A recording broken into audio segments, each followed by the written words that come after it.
अच्छा period, period. Period बोलते हैं, ठीक है। तो हमारे पास जो पहला ग्रुप है, ठीक है, उसको एस ब्लॉक के नाम से जाना जाता है, ठीक। और इस फर्स्ट ग्रुप को कहते हैं अल्कली ग्रुप। कौन सा ग्रुप कहते हैं? Alkali group. इसको हम एस ब्लॉक ग्रुप क्यों कहते हैं? क्या तुम्हें आफबाऊ कॉन्फ़िगरेशन आता है कि वो कैसे लिखा जाता है? रोमन। ये भी नहीं आता है। ओके, तो मैं थोड़ा सा बता रही हूँ तुम्हें, फिर हम, क्योंकि हम अपने टॉपिक पर ही पहले आएंगे, कई चीजें हैं जो तुम्हें पहले बतानी होंगी। देखो, जैसे मान लो मेरे पास कोई भी एटॉमिक नंबर होता है किसी भी चीज का। मान लो हमारे पास एटॉमिक नंबर है सोडियम का। सोडियम का एटॉमिक नंबर 11 होता है, ठीक है। अब इसका हमको कॉन्फ़िगरेशन लिखना होता है, बचपन में पढ़ा होगा। कॉन्फ़िगरेशन लिखने के दो तरीके हैं। पहले हम लोग ऐसा नहीं करते हैं 288 वाला, याद है? Yes ma'am. जी मैम। और या तो फिर ये 1s2 2s2 ऐसे करके लिखते हैं, तो इस पे ये है ना? समझ में। हाँ, तो जो ये डेफिनेटली। एसपीडीएफ यूज करते हैं, उसको आप बाउथ का प्रिंसिपल बोलते हैं। तो अभी हम डिटेल में नहीं जा रहे हैं। तो अगर हम किसी का कॉन्फ़िगरेशन लिखें और लास्ट वाला जो इलेक्ट्रॉन है वो एस ब्लॉक में चला जाए, तो उन्हें हम एस ब्लॉक एलिमेंट्स कहते हैं। तो जैसे पहला है मेरा सोडियम। सोडियम का एटॉमिक नंबर है 11। अगर हम इसका कॉन्फ़िगरेशन लिखेंगे तो देखो 1s2 2s2 2p6, और फिर ये देखो, ये काउंट करो, 6 हो गया, 7 8 9 10, यस। और ये की 1 बच गया 11 में, तो ये बन गया मेरा 3s1, है ना? तो ये लास्ट में ये जो ऊपर लिखा है ना, ये 6 और ये 2 और ये 2 और ये 1, यही मेरे इलेक्ट्रॉन होते हैं। ये मेरे क्या होते हैं? इलेक्ट्रॉन होते हैं। तो लास्ट वाला जो इलेक्ट्रॉन है, देखो, वो एस ब्लॉक में जा रहा है। किस में जा रहा है? एस ब्लॉक में। तो हाँ, तो जितने भी एलिमेंट्स होते हैं जिनका लास्ट इलेक्ट्रॉन एस ब्लॉक में जाता है, उन सारे आपके एलिमेंट्स को हम एस ब्लॉक एलिमेंट्स कहते हैं, ठीक है। तो जब पीरियोडिक टेबल बनाई गई है, तो फर्स्ट वाले ग्रुप में, फर्स्ट वाले में जितने भी हैं वो एस ब्लॉक में जाते हैं, ठीक है। एक मिनट, हम एक चीज शेयर करेंगे आपके साथ, 2 मिनट रुक जाओ। Picture of periodic table.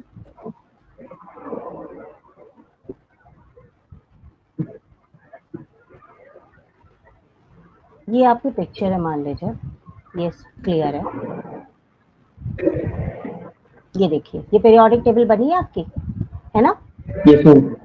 Yes ma'am जी। तो यहाँ पर देखो, ये जो पहला ग्रुप जा रहा है, ये lithium sodium potassium rubidium caesium francium, ये आपका एस ब्लॉक एलिमेंट है, ठीक है। ये जी। आपके क्या है? एस ब्लॉक एलिमेंट, अच्छा। ठीक। हाँ, तो आप अपनी नोटबुक में नोट भी कर सकते हो। ये जो पहला वाला हाइड्रोजन है, इसको एस ब्लॉक में नहीं लिया जाता, क्योंकि हाइड्रोजन की बहुत सारी प्रॉपर्टी एस ब्लॉक से भी मिलती है, और उधर पीछे वाला लास्ट ग्रुप नोबल गैसेस से भी मिलती है। तो हाइड्रोजन एक मतलब पिकुलर बिहेवियर शो करता है। तो इसके अंदर दोनों की प्रॉपर्टीज होती है, इसलिए हाइड्रोजन को नहीं कंसिडर करते हैं। तो फर्स्ट जो आपका एलिमेंट कंसिडर किया जाता है एस ब्लॉक में, वो है लिथियम, फिर सोडियम, फिर पोटेशियम, फिर रुबिडियम, फिर सीजियम, फिर फ्रांसियम। अब हम इसको कैसे याद करेंगे? ठीक है, तो इसके लिए एक कोटेशन चलती है। हलीना, मतलब एच से हा, ला से लीना, एन से ना, हलीना, का से की, आर बी से रब, सी एस से, एफ आर से फरियाद। सो हलीना की रब से फरियाद, ऐसे कर लो तो आपको ये, आपको चला लो। इस तरीके से आप इस पीरियोडिक टेबल को याद कर सकते हो। मैं अभी आपको लिखवा दूंगी। अभी यहाँ पर एक चीज देखो, अभी हम वापस इसी पीरियोडिक टेबल पर आएंगे हम अपनी। देखो बेटा, यानी जो आपका पीरियोडिक टेबल का फर्स्ट ग्रुप है, पीरियोडिक टेबल का जो आपका फर्स्ट ग्रुप है, इसको बोलते हैं एस ब्लॉक एलिमेंट्स। क्या बोलते हैं? एस ब्लॉक एलिमेंट, और इसका दूसरा नाम है अल्कली मेटल। इसको अल्कली ग्रुप के नाम से भी बोला जाता है। This is also known as alkali group. तो जैसे इसमें सबसे पहला था लिथियम। लिथियम का एटॉमिक नंबर है 3। इसके बाद है सोडियम, इसके बाद था पोटेशियम, फिर हमारा था रुबेडियम, फिर सीजियम, फिर फ्रांशियम। ठीक, अब मान लो हमें इनके एटॉमिक नंबर नहीं याद है तो हम कैसे लिखें? तो बेटा जब हम यहाँ से यहाँ जाते हैं तो हमको +8 करना है, फिर यहाँ से यहाँ जाते हैं तो +8 करना है, 2 बार ही 8 प्लस करना है, फिर हम यहाँ से यहाँ जाते हैं तो हमको 18 प्लस करना है, फिर यहाँ से यहाँ जाएंगे तो 18 प्लस करोगे, फिर यहाँ से यहाँ जाते हैं तो 32 प्लस करते हैं, क्योंकि इनके बीच में लेंथेनाइज आता है। तो अगर अब हमें सोडियम का एटॉमिक नंबर पता करना है तो 3 में 8 प्लस करोगे तो कितना आ जाएगा? Yes, ma'am. 3 में 8 प्लस करो तो सोडियम का एटॉमिक Ma'am, नंबर 11. कितना हो जाएगा? 11। Ma'am, फिर 11. 11 में फिर 8 प्लस करो तो बेटा कितना हो जाएगा? Ma'am, 19. 19. हाँ, फिर 18 प्लस करो 19 में। Ma'am, 37. ठीक है, फिर 18 प्लस करो। 80 plus of 19 बना है। But from 80 plus 55। ओके। फिर 32 प्लस करो। तो इस तरीके से अगर हमें पहला याद है और हमको अगर ये लाइन याद है तो हम एटॉमिक नंबर आराम से निकाल लेंगे ना, है ना? अगर नहीं भी याद है तो बस ये याद रखना है 2 बार 8 प्लस करने हैं, 2 बार 18 प्लस करना है, फिर 32 प्लस करना है। पहला वाला नंबर इसका 3 से शुरू होता है। अब 3 तो याद रख ही सकते हो, एक घर में मम्मी होते हैं, पापा होते हैं और एक हम होते हैं, 3 जनों का बॉन्डिंग होता है। तो लिथियम में 3 एटॉमिक नंबर है। ठीक है, अब हमें इसका नाम याद करना है। हमने तुम्हें क्या बताया था? एक वर्ड हिंदी में बताया, हलीना की रब से फरियाद। याद हो गया या तुम्हें पता भी होगा, मुझे लगता है ना? हाँ, ली का LI, ना का NA, की का K, रब का RB, सीजियम, फरियाद FR। ये जो FR है ये एक रेडियो एक्टिव एलिमेंट है, तो इसकी जो प्रॉपर्टी होती है वो इन सब से थोड़ा सा अलग होती है, मैच नहीं खाती, लेकिन इन सब की प्रॉपर्टी सीजियम तक लगभग एक जैसी होती है। अगर हम एक की स्टडी करते हैं तो कुछ एक्सेप्शनल बिहेवियर के साथ बाकी सबकी प्रॉपर्टी एक जैसी होती है। ठीक है, अब अगर हम देखो इसके इलेक्ट्रॉनिक कॉन्फ़िगरेशन पर आते हैं। ठीक, तो ये 3 लिखा है ना? इसका कॉन्फ़िगरेशन लिखो। आप बाउ का देखो कॉन्फ़िगरेशन अगर हम लिखते हैं तो 1s2 और फिर 2s1, 2 और 1 3 हो गया, ये देखो 3 हो। तो देखो आखिरी वाला जो इलेक्ट्रॉन है 1 में जा रहा है, 1 में जा रहा है ना? यानी बाद में मेरा क्या बन रहा है? S1, और ये 2 है तो हम यहाँ NS1 लिख सकते हैं। इसके बाद अगर 11 का लिखोगे बेटा तो 1s2, 2s2, 2p6, 3s2, 6 4 10 11, 3s1 आएगा। तो फिर यहाँ पर क्या बन गया? 3s1, यहाँ पर क्या बन गया? 2s1। ऐसे फिर नीचे जाओगे तो फिर 4s1, फिर नीचे जाओगे तो फिर ये 5s1, ऐसे करके आता है 6s1। तो लास्ट इलेक्ट्रॉन जो है वो s1 में जा रहा है। तो s ब्लॉक एलिमेंट का जनरल कॉन्फ़िगरेशन जो होता है वो क्या होता है? NS1। ठीक है? नहीं समझ में? नींद आ रही है केमिस्ट्री में? हाँ। तो यहाँ पर हमें सबसे पहले, अभी बाद में नोट्स में क्या क्या लिखोगे ऐसे डालोगे, S block elements, S block elements. ठीक, इसमें हम लिखेंगे first point, they have configuration of NS1 B, clear? Then lithium, then sodium, then potassium, then rubidium, then cesium, after that francium. Clear? और इसका तुम ये एटॉमिक नंबर जी create कर लो notebook में, ऐसे करके नोट्स बना लेना, ठीक है? ठीक है ये नोट्स में हो जाएगा आपके लिए। क्लियर? अब इसके बाद आप लिख लेना, ओके? Yes ma'am.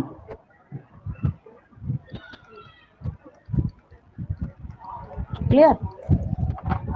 अभी मैंने आपको दो चीजें बताई। यहाँ पर एक क्वेश्चन आता है third, why first group of periodic table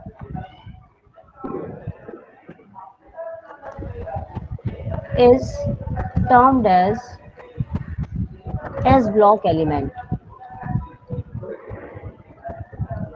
So what is the reason? Can you tell me? क्या लिखोगे इसका answer? Why first group of unit table is termed as the S block element?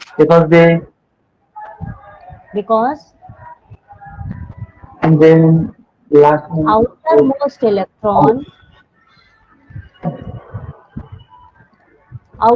Electron को क्या बोलते हैं? Valence electron भी कहते हैं। क्या कहते हैं? Valence electron. outermost electron enters into S block, ठीक है? अगला क्वेश्चन है व्हाट इज, सब नोट्स बना लेना बेटा, क्योंकि केमिस्ट्री पढ़ने आए हो, बिना थ्योरी के काम नहीं चलेगा।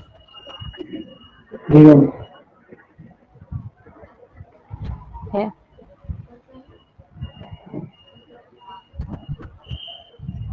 General configuration of S block elements, so which is NS1, okay?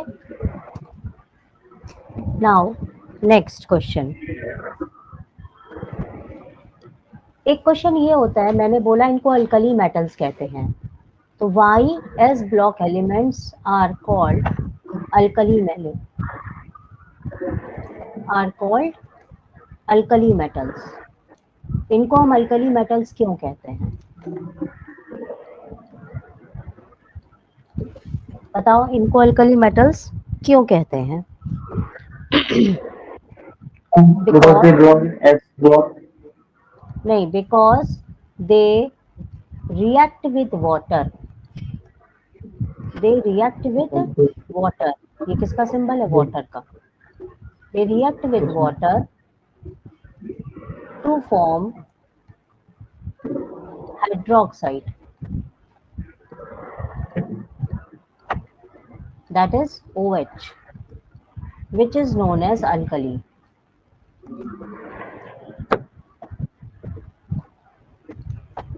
देखो, हम लोग ने बचपन में पढ़ा था ना कि एसिड होता है और बेस होता है, जब भी कोई बेस वाटर के साथ मिल जाता है तो वो अल्कली बनता है ना?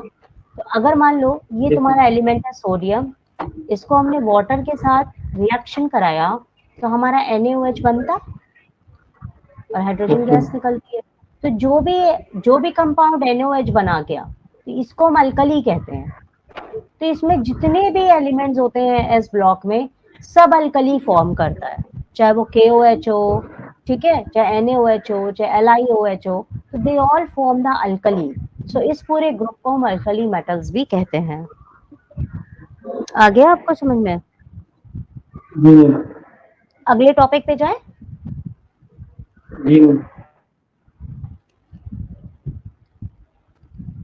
तुमको समझ में आ रहा है कि हम ही को समझ में आ रहा है? पहले ये बता दो।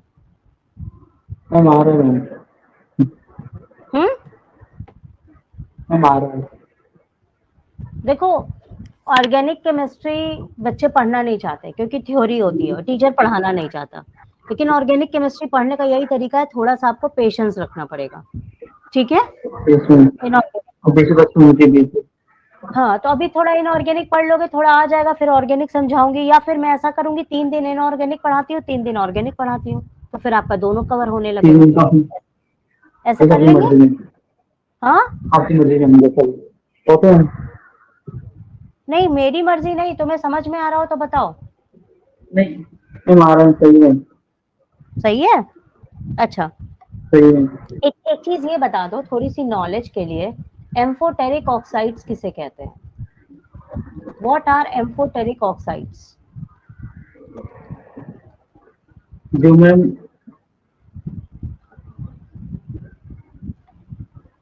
ऑक्साइड्स which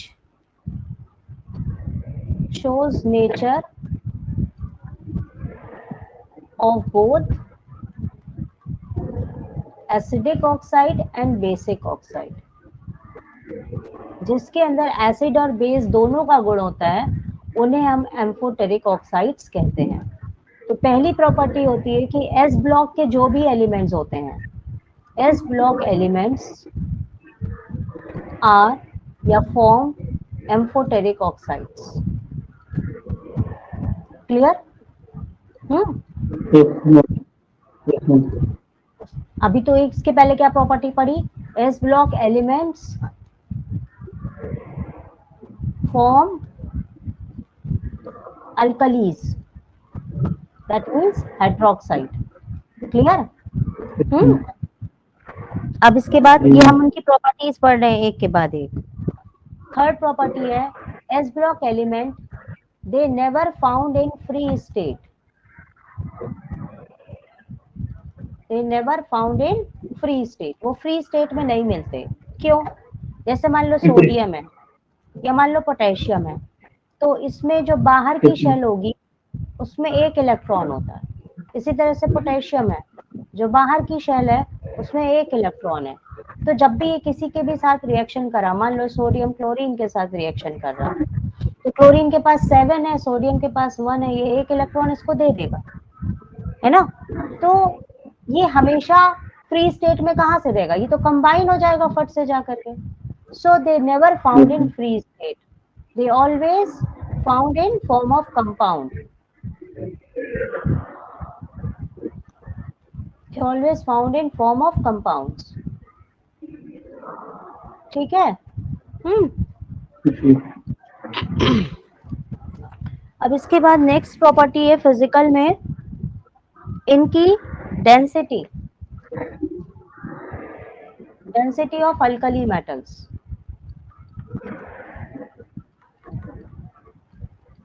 बेटा डेंसिटी का बचपन में फॉर्मूला पढ़ा है ना, density is equal to mass per unit volume, पढ़ा है? यानी density is inversely proportional to volume, जिसका वॉल्यूम ज्यादा उसकी डेंसिटी कम।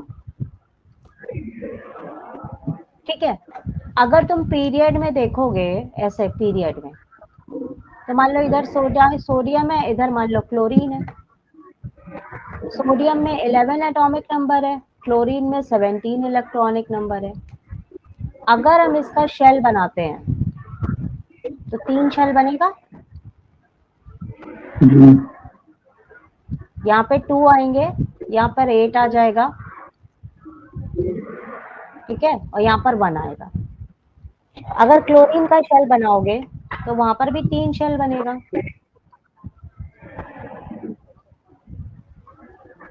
पहले 2 आ जाएगा, फिर 8 आ जाएंगे, और बाद वाले में 7 आ जाएगा। अब मुझे ये बताओ, इसका वॉल्यूम ज्यादा है कि इसका वॉल्यूम ज्यादा है?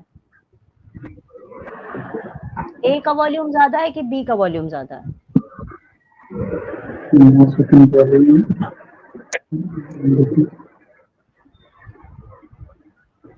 देखो तीनों की शेल बराबर है ना? तो वॉल्यूम जो होगा वो ए का ज्यादा होगा।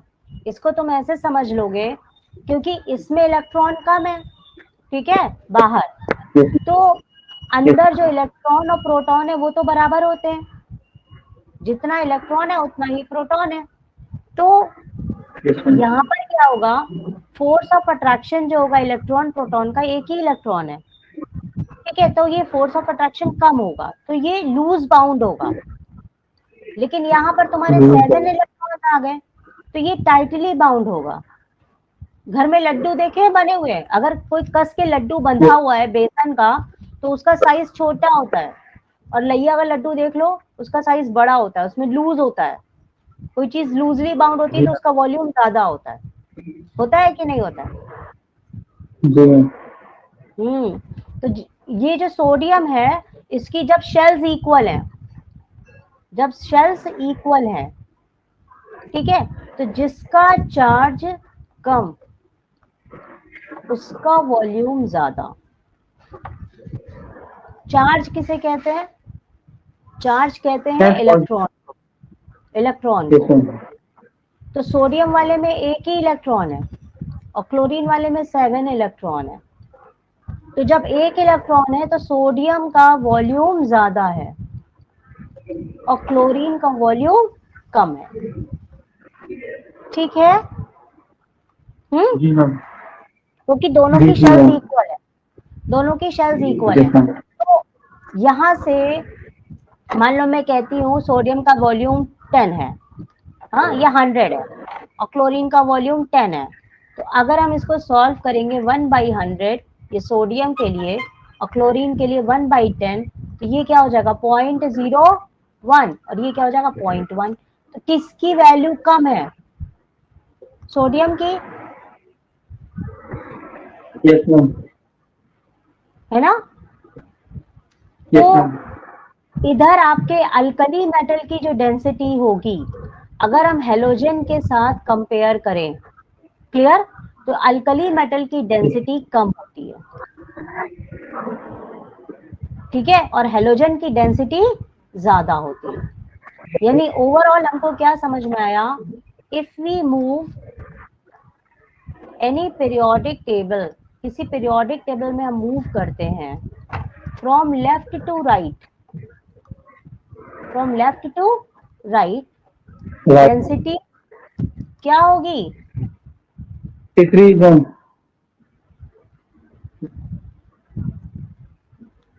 मैंने क्या लिखा, इसका ज्यादा है ना डेंसिटी, इसका यस डेंसिटी मैम। कम कम कम, कम हो यस मैम। हाँ, तो it's density is low, clear, it's density is high. ये अगर इसी तरीके से ऊपर से नीचे जाएंगे तो इसी तरीके से यहाँ पर, लेकिन यहाँ वॉल्यूम ज्यादा है तो यहाँ पर भी डेंसिटी कम होनी चाहिए, क्योंकि सोडियम में शेल तुम्हारी 3 है मान लो, तो नीचे जाओगे तो शेल ज्यादा हो जाएगी, तो वॉल्यूम ज्यादा होगा कि नहीं? तो अगर हम ऊपर से नीचे कंपेयर करें, ऊपर से नीचे कंपेयर करें तो यहाँ वॉल्यूम कम है और यहाँ वॉल्यूम ज्यादा है। तो जब यहाँ वॉल्यूम कम है तो डेंसिटी यहाँ पर क्या होनी चाहिए? ज्यादा होनी चाहिए। उल्टा, ये वॉल्यूम है और यहाँ पर डेंसिटी कम होनी चाहिए। लेकिन ये यहाँ पर ये देखा गया है कि जब हम ऊपर से नीचे जाते हैं फ्रॉम टॉप टू बॉटम और we move in a group, यहाँ पर एक्सेप्शन है, डेंसिटी ज्यादा पाई गई है। क्यों? क्योंकि density also proportional to mass upon volume. तो नीचे के जो एलिमेंट्स होते हैं इनका मास भी ज्यादा हो जाता है, बढ़ जाता है, ठीक है। तो ये एक्सेप्शनल है कि अगर हम टॉप से बॉटम जाते हैं तो डेंसिटी जो है ये कम नहीं हो रही है, इंक्रीज कर रही है। तो डेंसिटी इंपॉर्टेंट टॉपिक था इसलिए मैंने इतना लिया। तो यहाँ पर क्वेश्चन हो जाएगा, why density increases when we move from top to bottom, top to bottom. Answer है because mass of element also increases. Okay, जी overall density increases. अब तुम बेटा डिटेल में पढ़ना चाहते हो इसीलिए डिटेल में पढ़ा रहे हैं, जिसलिए आए हो। Yes ma'am.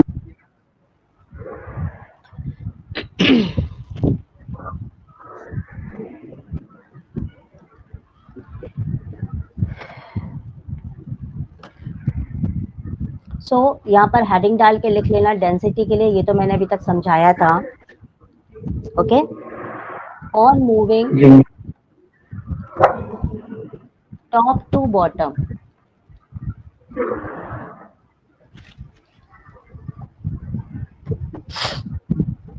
density increases.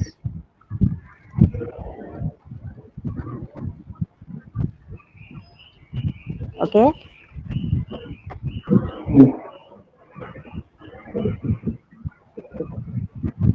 Next आ रहा है atomic size.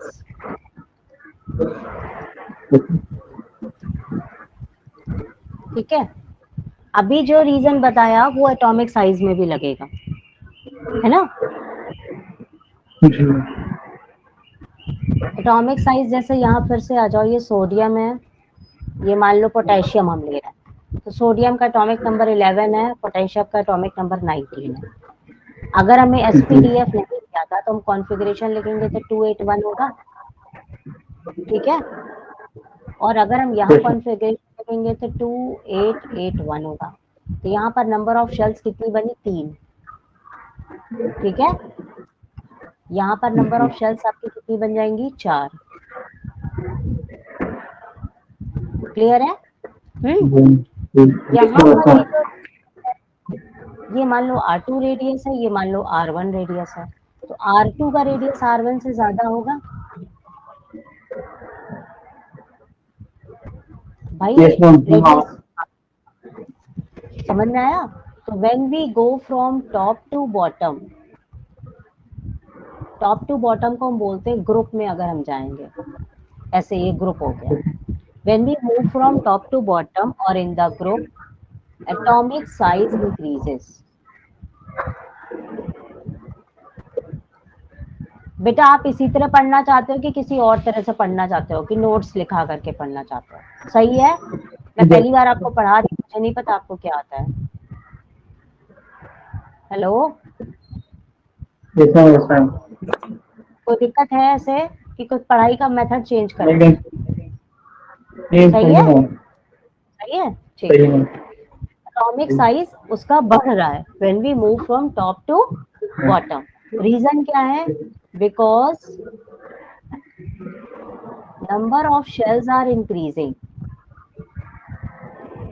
Shells are increasing, ठीक। अब इसी कोई भी प्रॉपर्टी होती है तो उसको हम ग्रुप में भी स्टडी करते हैं और पीरियड में भी स्टडी करते हैं। तो अब if we study in the period, for example from left to right, है ना, तो लेफ्ट में हम सबसे बेस्ट एग्जाम्पल ले लेते हैं सोडियम और इधर ले लेते हैं क्लोरीन का। तो सोडियम का एटॉमिक नंबर 11 है, क्लोरीन का एटॉमिक नंबर 17 है। अगर अब हम इसका पीरियोडिक टेबल से कॉन्फ़िगरेशन लिखते हैं एटॉमिक नंबर से, तो 281 और ये 287 हो गया। तो यहाँ पर दोनों में ही 3 शेल है ना। जब दोनों में ही 3 शेल हैं तो हम कैसे बताएं किसका रेडियस ज्यादा है? एक हिसाब से तो रेडियस इक्वल हो जाना चाहिए क्योंकि दोनों में ही 3 शेल हैं, है ना। तो यहाँ पर जो आपकी शेल्स हैं ये तो इक्वल हो गई, तो हम रेडियस कैसे बताएं? तो यहाँ पर हम एक दूसरी प्रॉपर्टी यूज करते हैं, nuclear charge. Nuclear charge, nuclear charge किसे कहते हैं? वैलेंस इलेक्ट्रॉन को। वैलेंस इलेक्ट्रॉन किसे कहते हैं? आउटर मोस्ट इलेक्ट्रॉन को। ये सब का मतलब एक होता है, ठीक है। तो यहाँ पर बाहर की, मेरी बात सुनो, जब मेरा ये लेक्चर खत्म हो जाएगा वहां प्लेटफॉर्म पे तुमको 2 घंटे बाद या आधा घंटा बाद रिकॉर्डिंग मिल जाएगा, ठीक है। उस रिकॉर्डिंग को ना डाउनलोड करना, ना शेयर करना, ना स्क्रीनशॉट लेना, नहीं तो बाद में तुम्हारा ब्लैक हो जाएगा तो तुम्हें दूसरे सिम से लॉग इन करना पड़ेगा। तुम लेकिन रिकॉर्डिंग को पॉज करके अपना नोट्स बना सकते हो, 1 हफ्ते बाद वो रिकॉर्डिंग हट सकती है, ठीक है। हमेशा के लिए नहीं रहेगी, मैं डिलीट करवा देती हूँ उसके बाद, ठीक है, मैं हटा दूंगी वहां से। 1 हफ्ता में दूंगी रिकॉर्डिंग, आप नोट्स बना लो, नोट कर लो नोटबुक में, जितना भी उसमें आपको काम का बात लगे आप अपना नोट्स बना लो। आप छोटे बच्चे नहीं हो, आपको पता है कैसे बनाना, ठीक है ना। तो आप आराम से वहां से बनाइएगा उसके बाद, सो न्यूक्लियर चार्ज, तो जो भी बाहर के आउटर मोस्ट ऑर्बिट में इलेक्ट्रॉन्स होते हैं उसे न्यूक्लियर चार्ज कहते हैं। तो जिसका न्यूक्लियर चार्ज कम होता है, ठीक है, वो उतना ही लूजली बाउंड होता है, उसका रेडियस ज्यादा होता है, उसका रेडियस ज्यादा होता है। तो यहाँ पर सोडियम का जो रेडियस है वो ज्यादा हो गया क्लोरीन के। ओके, तो रीजन क्या हो जाएगा, when we move from left to right, when we move from left to right, atomic radius decreases, मतलब ये डिक्रीज कर रहा है ना यहाँ से यहाँ जाने में, इसका हमारा कम हो रहा है, इसका रेडियस ज्यादा है। क्लियर है? ऐसे जाने में, जब हम ऐसे जाते हैं किसी पीरियड में तो इसको बोलते हैं हम पीरियड में मूव कर रहे हैं, या हम बोलते हैं लेफ्ट टू राइट। क्लियर है? जी। अभी जहां से शुरू किया था अब तक में काफी बातें समझ में आ गई। गैस पे कुछ चढ़ा तो नहीं? सॉरी। अभी आ रहा है आयोनिक रेडियस, ये क्या चीज होती है?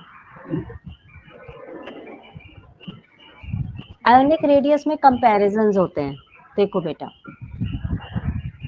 अभी मान लो मैंने लिखा सोडियम, इसका एटॉमिक नंबर क्या है 281, मतलब 11 है ना एटॉमिक नंबर, तो ये कॉन्फ़िगरेशन हो गया।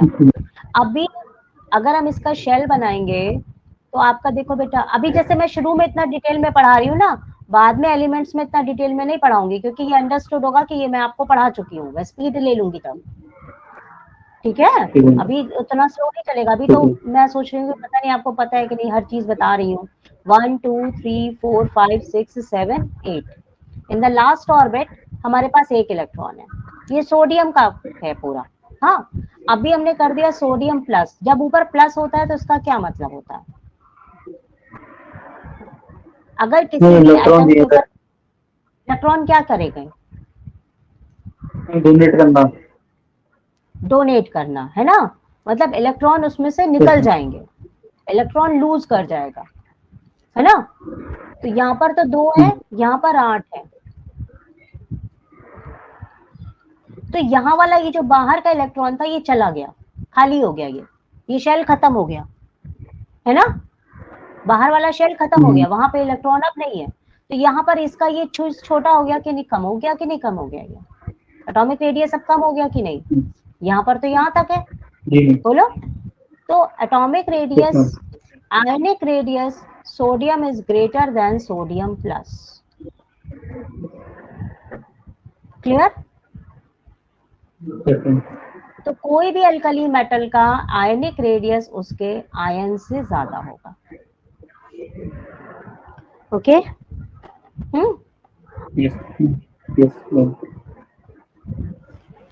नेक्स्ट आ रहा है आयोनाइजेशन एनर्जी। आयोनाइजेशन एनर्जी, या उसके पहले मैं थोड़ा सा इलेक्ट्रोपॉजिटिव कैरेक्टर बता दूं, उसके बाद आयोनाइजेशन एनर्जी लेते हैं। इलेक्ट्रोपॉजिटिव कैरेक्टर, इलेक्ट्रोपॉजिटिव कैरेक्टर का क्या मतलब होता है?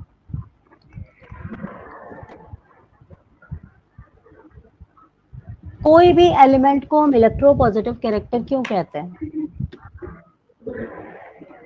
कोई भी एलिमेंट जितना जल्दी इलेक्ट्रॉन लूज करेगा, डोनेट करेगा, ठीक है ना, क्लियर, वो एलिमेंट उतना ज्यादा ही पॉजिटिव कैरेक्टर का होगा।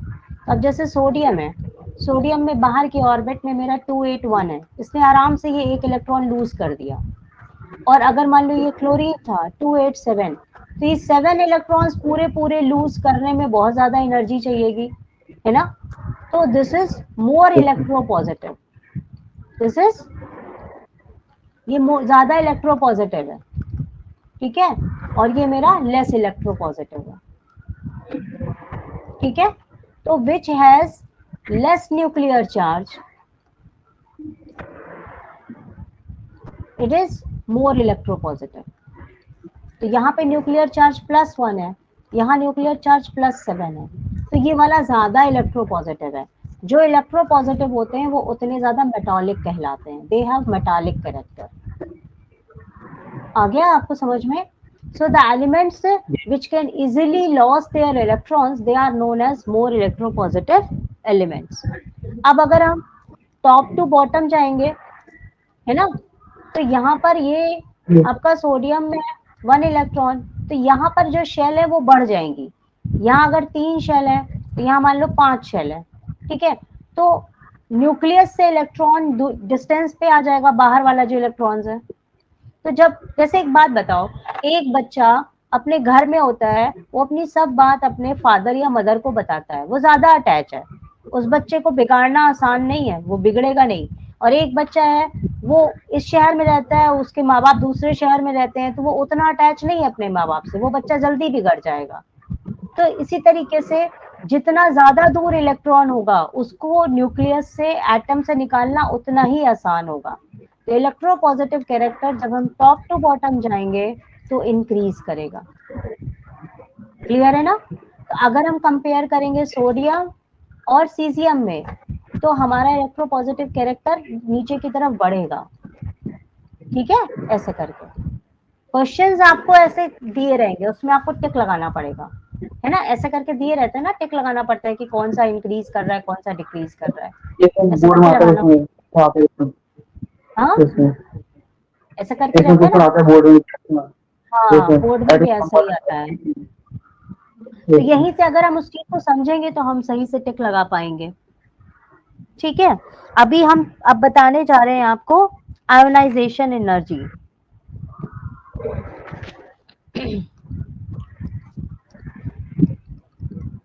ये बहुत ज्यादा इम्पोर्टेंट है, आयोनाइजेशन एनर्जी। इसके बारे में आपको कुछ भी पता है, आयोनाइजेशन एनर्जी क्या होती है? जो या बता, बोलो क्या होती है ionisation energy?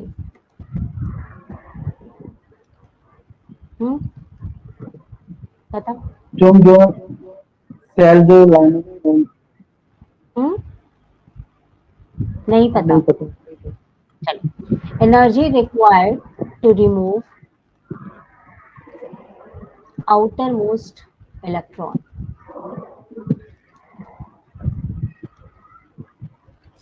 from an atom। जैसे मान लो सोडियम है, ठीक है, इसमें हम आफबाउ की हेल्प लेंगे, तो इसका 11 एटॉमिक नंबर है, तो 1s2 2s2 2p6 and 3s1, ये बन गया। ठीक है, तो देखो, तो इसका बाहर का इलेक्ट्रॉन किस में आ रहा है? s वाले में, है ना। तो एक बात बता दें, अगर कोई इलेक्ट्रॉन s ऑर्बिटल में है, फिर p ऑर्बिटल में, फिर d ऑर्बिटल में, f ऑर्बिटल में, ये सब क्वांटम नंबर में आता है। जब कभी क्वांटम नंबर अभी पढ़ाएंगे बाद में तब, क्योंकि तुम पढ़ रहे हो ऑर्गेनिक इनऑर्गेनिक, पहले मैं वो कवर कर रही हूँ। तो s ऑर्बिटल में अगर कोई इलेक्ट्रॉन है तो वहां से हमें निकालने में कम एनर्जी देनी पड़ती है, p ऑर्बिटल में उससे ज्यादा, d ऑर्बिटल में उससे ज्यादा। ऐसे तुम समझ लो जैसे कि बड़ा सा घर है, ठीक है, यहाँ गेट पर एक बंदा खड़ा है, तो तुम फट से आओगे, हाथ पकड़ के ले जाओ। अब एक बंदा इस गेट के बाद यहाँ अंदर कमरे में है, मान लो ये p ऑर्बिटल है, तो तुम्हें इतना चल के जाना पड़ेगा, तब तुम उसे निकाल के बाहर लाओगे। आया बात समझ में? हाँ, तो ये अंदर की पर्टिकुलेट ऑर्बिटल्स होती हैं, इंटरनल ऑर्बिटल्स होती हैं। तो जैसे जैसे हम बढ़ते हैं, इनमें हमको एनर्जी की ज्यादा जरूरत पड़ती है। तो ये पहला इलेक्ट्रॉन, इसमें से एक ही न्यूक्लियर चार्ज है, हमको कम एनर्जी देनी पड़ेगी और फट से हम ये इलेक्ट्रॉन बाहर निकाल लेंगे। निकाल लेंगे ना, बोलो, ये रिमूव हो जाएगा, जी मैम। है ना। So energy required to remove outermost electron from an atom is called ionization energy. So अगर हम जितने भी अल्कली मेटल हैं उसका कॉन्फ़िगरेशन लिखेंगे, तो अगले वाले में 4s1, अगले वाले में 5s1, फिर 6s1, तो it's very easy to remove this electron. Less energy is required, कम एनर्जी की जरूरत पड़ेगी ना हर इलेक्ट्रॉन को बाहर निकालने में। सो आयोनाइजेशन एनर्जी लेस, है ना, फॉर अल्कली मेटल्स। क्लियर? अगर अब यहीं पर हम उसके पीरियड में देखेंगे तो यहाँ पर सोडियम है, यहाँ पर क्लोरीन है। तो क्लोरीन का अगर कॉन्फ़िगरेशन लिखेंगे तो उसका एटॉमिक नंबर 17 होता है। तो ये हो जाएगा 1s2 2s2 2p6, फिर क्या हो जाएगा 17 है यहाँ पे, 6 4 10 और 7 यानी 3s2 3p5 ये बन गया, है ना। देखो 17 गिनो, 2 2 4 6 10 2 12 5 17, तो ये p ऑर्बिटल में चला गया क्लोरीन के केस में। तो p ऑर्बिटल में अगर इलेक्ट्रॉन बाहर वाला 5 वाला चला गया और उसके अलावा 5 इलेक्ट्रॉन है, तो ये पूरा रिमूव करने के लिए 3p हमको बहुत एनर्जी देनी पड़ेगी कि नहीं इन कंपैरिजन टू 3s1? ये बताओ तुम, जहां से 5 इलेक्ट्रॉन निकालने हो वो भी p ऑर्बिटल में, तो हमको ज्यादा एनर्जी की जरूरत पड़ेगी कि नहीं पड़ेगी, ये बताओ, सारे खाली करने के लिए। 5 डिब्बे तुम निकाल के बाहर रखते हो, या तुम्हें एक ही डिब्बा निकालना है, तो यहाँ पर कम एनर्जी चाहिए, यहाँ पे ज्यादा एनर्जी चाहिए। तो अगर हम कंपेयर करें तो आयोनाइजेशन एनर्जी जो है ये आपकी सोडियम की कम है और क्लोरीन की आयोनाइजेशन एनर्जी ज्यादा है ना बेटा? बोलो, आ गया ना समझ में? तो when we go from left to right that is in a period, ionisation energy here it is less and here it is greater। आपको समझ में आया? हाँ, अब हम इसी चीज को देखेंगे when we go from top to bottom, ऊपर से नीचे जा रहे हैं, ठीक है। तो यहाँ सोडियम है, मान लो मैं पोटेशियम का केस लेती हूँ, तो ये 19, ये 11 है और ये 19 है।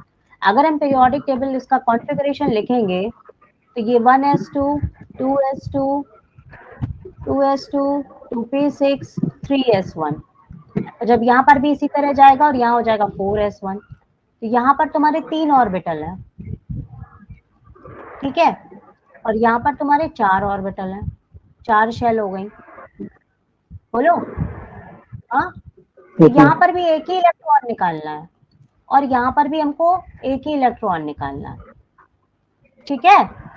लेकिन यहाँ पर ये 3 है और यहाँ पर ये 4 है, तो नंबर ऑफ शेल इंक्रीज कर गया, नंबर ऑफ शेल इंक्रीज कर गया, है ना, ठीक है। शेल बढ़ गए यानी न्यूक्लियस से बाहर वाली ऑर्बिट का डिस्टेंस ज्यादा हो गया, तो हमको और कम एनर्जी की जरूरत पड़ेगी। सो अगर हम इन दोनों का कंपेयर करेंगे तो इसकी आयोनाइजेशन एनर्जी लेस होगी और इसकी आयोनाइजेशन एनर्जी ज्यादा होगी, अगर ये हम आपस में कंपेयर करेंगे। That means sodium has more ionisation energy in comparison to potassium, इसकी आयोनाइजेशन एनर्जी ज्यादा होगी, इसकी आयोनाइजेशन एनर्जी कम होगी। बहुत कंफ्यूजन है ना, लेक्चर बाद में दोबारा सुनना, ठीक है। यानी when we move from top to bottom, when we move from top to bottom, ionization energy decreases, कम हो जाएगी, है ना, मतलब इसकी आयोनाइजेशन एनर्जी ज्यादा है, इसकी आयोनाइजेशन एनर्जी कम है।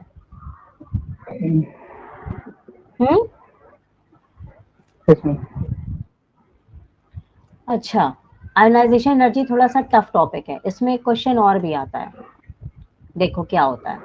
Ionisation energy 1, ionisation energy 2, ionisation energy 3, ऐसे करके भी आता है। अब ये क्या होता है, देखो सोडियम है, अगर हम इसका कॉन्फ़िगरेशन लिखेंगे तो 1s2 2s2 2p6 3s1, ठीक है।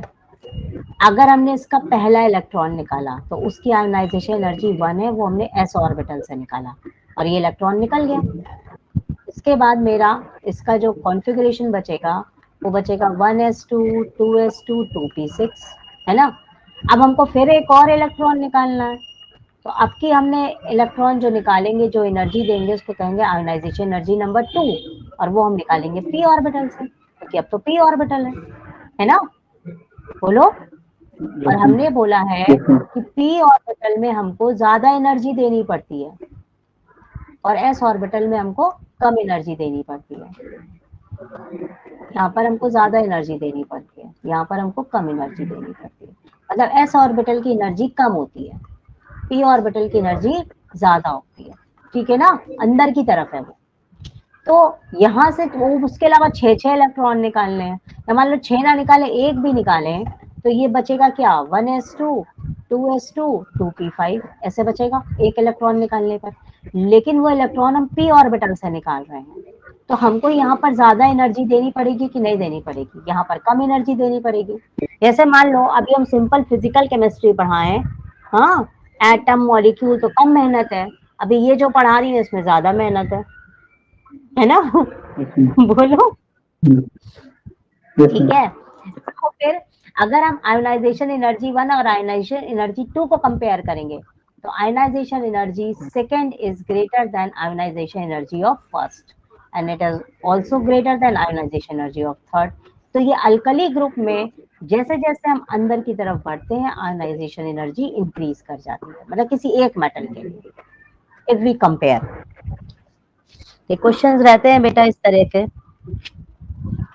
अभी तो आज फिजिकल चल रहा है, कल केमिकल प्रॉपर्टीज उठाएंगे। इसके बाद इसमें एक टॉपिक और आता है, वो आता है हाइड्रेशन एनर्जी। मेरे पास टाइम 5 मिनट बचा है, मैं वो कवर करती हूँ। ठीक है। एक होती है हाइड्रेशन एनर्जी, एक होती है सॉल्वेशन एनर्जी, ये दोनों मैं और करा दूं।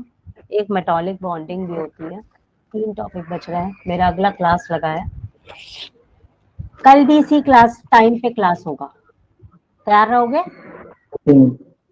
हाँ, मेरा ट्यूसडे वेडनेसडे थर्सडे 11 बजे किसी दूसरे बच्चे का क्लास होता है, तो मान लो मैं उसकी जगह संडे को मान लो मैं पढ़ा रही हूँ, ठीक है? तो ट्यूसडे वेडनेसडे थर्सडे की जो क्लासेस है वो हम किसी और टाइम पे पढ़ाएंगे फिर, ठीक है? तो उसमें 2 दिन हमको और पढ़ाना रहेगा, तो वो मैं टाइमिंग आपको भेजूंगी देख करके अपना शेड्यूल। बाकी ये 11 बजे पढ़ोगे, ठीक है? 11 बजे फाइनल। और सुनो, या तो ऐसा कर लेते हैं, जैसे ये इनऑर्गेनिक पढ़ा रहे हैं, एक टॉपिक पढ़ा देके एस ब्लॉक, फिर ऑर्गेनिक का कोई एक टॉपिक, फिर इनऑर्गेनिक का पी ब्लॉक, ऐसे जैसे एक टॉपिक पढ़ा रहे हैं पूरा कंप्लीट करके फिर अगला टॉपिक, जिससे तुम्हें भी कुछ समझ में आएगा और मेरे से भी समझ बनेगा फिर, ठीक है? अभी हम मेटालिक बॉन्डिंग पढ़ा दे रहे हैं। हाइड्रेशन एनर्जी सॉल्वेशन एनर्जी मैं कल पढ़ाऊंगी, क्योंकि उसमें थोड़ा टाइम लगेगा, फिर जल्दबाजी में रह जाएगा वो। मैं पढ़ा रही हूँ, एक टॉपिक और आता है मेटालिक बॉन्डिंग। मेटालिक बॉन्डिंग क्या होता है? देखो बेटा, ये जो एस ग्रुप वाले हमारे एलिमेंट हैं, एस ब्लॉक वाले, ये फटाफट एक इलेक्ट्रॉन लूज कर देते हैं, है ना? तो जो भी एलिमेंट इलेक्ट्रॉन लूज करते हैं उनको हम मेटल्स कहते हैं, बचपन से पढ़ते आ रहे हैं, है ना? तो जो मेटल्स के आपके एटम्स होते हैं, जो आयंस होते हैं, ठीक है, उनके बीच में जो बॉन्डिंग पाई जाती है उसे मेटालिक बॉन्डिंग कहते हैं। उसे क्या कहते हैं? Metallic bonding. ये अलग तरह की बॉन्डिंग है, जैसे इलेक्ट्रोवैलेंट बॉन्डिंग है, कोवैलेंट बॉन्डिंग है, ये सारी चीजें हैं, तो ये एक मेटालिक बॉन्डिंग कहलाती है। दूसरी चीज क्या है, ये मेटालिक बॉन्डिंग किस चीज पे डिपेंड करती है? ये बहुत ज्यादा इंपॉर्टेंट है। Metallic bonding depends on number of valence electrons।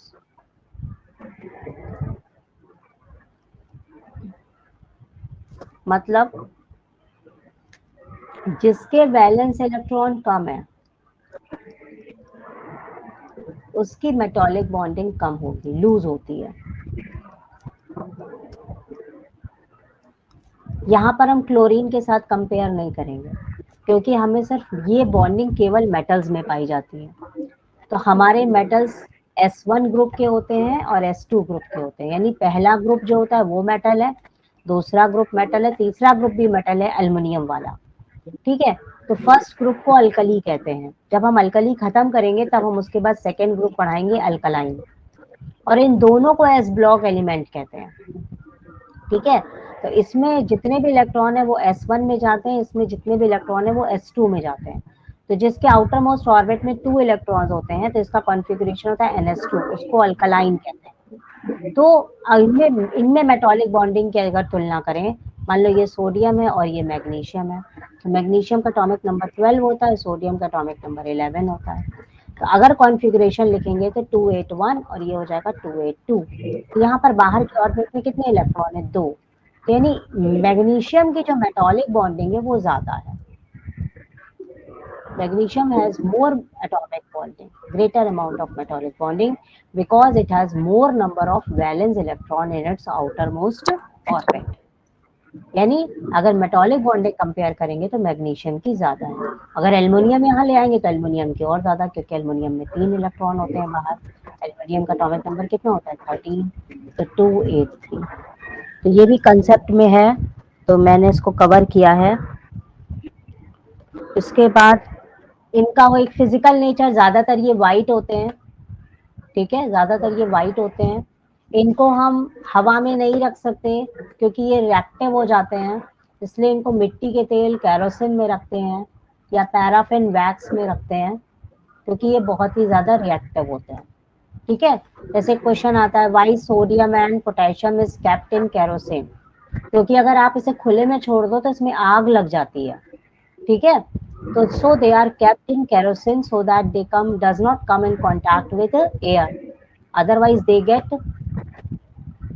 burnt.